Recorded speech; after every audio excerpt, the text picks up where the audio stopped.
মাসালুল ফারিকাইন, আল্লাহ বলছেন এই দুই দলের দৃষ্টান্ত হলো কাল আমা ওয়াল আসম, অন্ধ এবং বধির, ওয়াল বাসিরি ওয়াস সামি, চক্ষুষ্মান এবং শ্রবণ শক্তি সম্পন্ন ব্যক্তিগণের মতো। অর্থাৎ যারা সত্যের অনুসারী তারা হলো চক্ষুষ্মান, আর যারা সত্যকে প্রত্যাখ্যানকারী তারা হলো অন্ধ।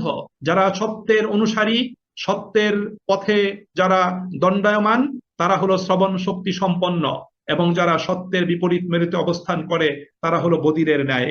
আল্লাহ বলছেন হাল ইয়াস্তাবিয়ানি মাসালা, এই দুই দলের উদাহরণ কি এক সমান হতে পারে? এরা কি মর্যাদার দিক থেকে সমতুল্য হতে পারে?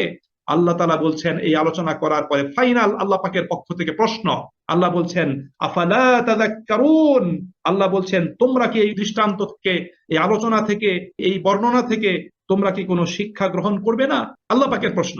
যে এত আলোচনা করলাম, তুলনামূলক দুইটা দলের অবস্থা তোমাদের সামনে উপস্থাপন করলাম, তাদের বৈশিষ্ট্য তোমাদের সাথে সামনে বর্ণনা করলাম, দলিল দিলাম, প্রমাণ দিলাম, যুক্তি দিলাম, বর্ণনা উপস্থাপন করলাম পাশাপাশি অবস্থানে রেখে, তারপরেও কি তোমরা শিক্ষা গ্রহণ করবে না? তারপরেও কি তোমরা উপদেশ গ্রহণ করবে না? নিজেদেরকে সংশোধন করবে না? এটা আল্লাহ রাব্বুল আলামিনের পক্ষ থেকে কথা।